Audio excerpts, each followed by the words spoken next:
రాగి జావ తాగడం వల్ల చాలా హెల్త్ బెనిఫిట్స్ ఉంటాయి అండ్ హెల్దీ ఫుడ్ ఐటమ్స్లో అఫోర్డబుల్ ఇది ఒక్కటే ఉంటుంది లో కాస్ట్లో.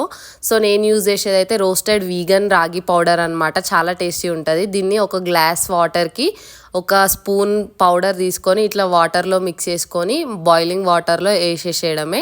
అండ్ టేస్ట్ కోసం కొంచెం సాల్ట్ వేసుకుంటా. నేను ఇంతే రాగా ప్రిపేర్ చేసుకుంటాను అనమాట. కొంతమంది ఇట్లా బాయిల్ అయ్యేటప్పుడు దాంట్లో మజ్జిగ మిల్క్ కర్డ్ వేసుకొని కలుపుకొని తాగుతారు అన్నట్టు, పుల్ల పుల్లగా రావాలి అనుకున్న వాళ్ళు. నేనైతే ఇట్లా బాయిల్ చేసి థిక్ అవ్వగానే తీసి తాగేయడమే. అండ్ ఇంట్లో ఉన్న డ్రై ఫ్రూట్స్ ఏవి అవైలబుల్ ఉంటే అవి వేసుకుంటా. తినలేని వాళ్ళు డైరెక్ట్గా ఇట్లా వేసుకుంటే అయిపోతుంది.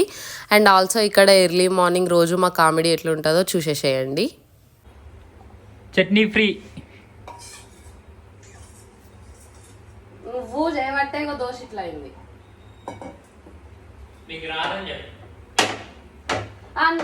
రోజు ఎవరు వేసేస్తారు రాకపోతే